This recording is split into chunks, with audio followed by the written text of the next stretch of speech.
Cambridge is full of brilliant people, and Hughes Hall is no exception. But what we're particularly interested in is what our people are doing to ensure their work really makes a difference to the world.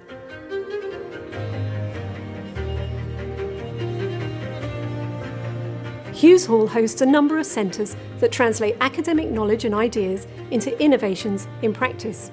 We're translating climate science into public policies and regulation. I'm interested in how we can use the law to actually make sure that we strengthen our resilience against climate impacts and speed up our emission reductions.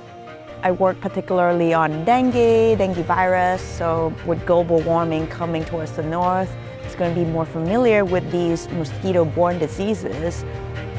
We have built the UK's largest digital twin, and this is a network of networks approach using AI to build overall climate resilience. At Hughes Hall, we are harnessing research for more inclusive education within schools. My work is related to children and young people mental health, especially school-based intervention.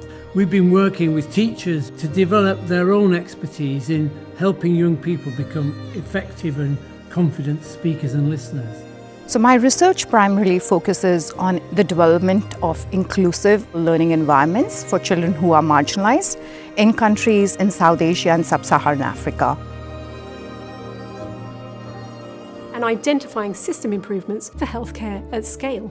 What my research focuses on is maternity care, primary care or mental health care, basically any area that is in need of methods for improving the quality and safety of healthcare. I've got a particular focus on genomics and healthcare, so how can genomics be integrated into healthcare and what is needed to take the science from academia into actual clinical care and practice.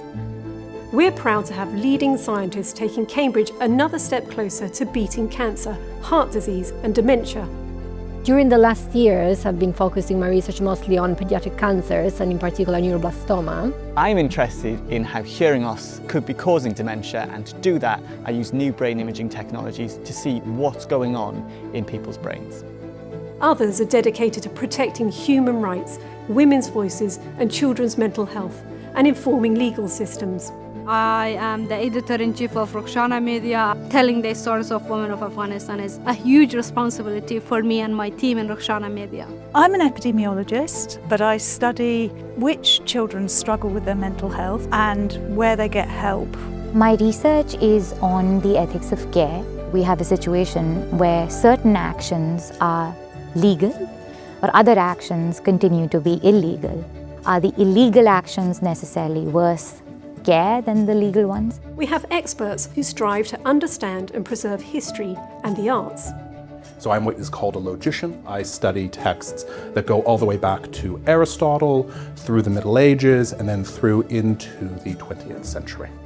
And I'm looking at Afro-diasporic women performers in 18th and 19th century Western Europe and the Atlantic. The majority of my publications have been in medieval literature, with particular reference to the English 14th century, and in the 16th and 17th centuries with several books and papers on Shakespeare. Our people are tackling some of the biggest and most important issues of our time. My research looks at the kind of risks that could either lead to the collapse of civilizations or even human extinction. My research focuses on the economics of the internet and on competition policy and on the problems that materialize with big tech and big platforms. When we get to know each other from different backgrounds, differences emerge. And how do we deal with this difference? And then to choose love over fear, to choose peace over war. Our people collaborate with organisations and individuals from other sectors to ensure they find solutions that work on the ground. Research in my lab is very much focused on trying to understand why children get cancer. And there is a World Health Organization Childhood Cancer Initiative to improve survival rates for children globally with cancer. I work in the humanitarian sector. I mainly work with the Red Cross, Red Crescent movement. And my work is about, in a sense, challenging the international aid sector. How do we support local people in local communities, in poor communities, to work together to support themselves so that these organisations work for them rather than for their northern counterparts?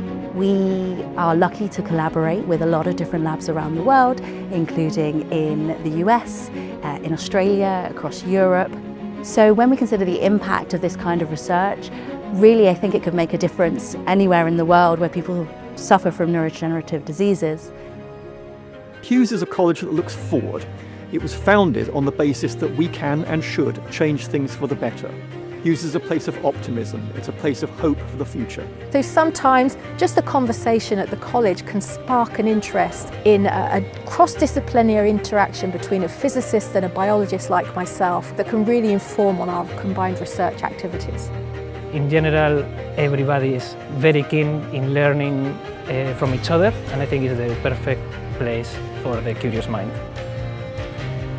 Hughes Hall is a vibrant and friendly place, but more importantly, it is doing the things that matter the most.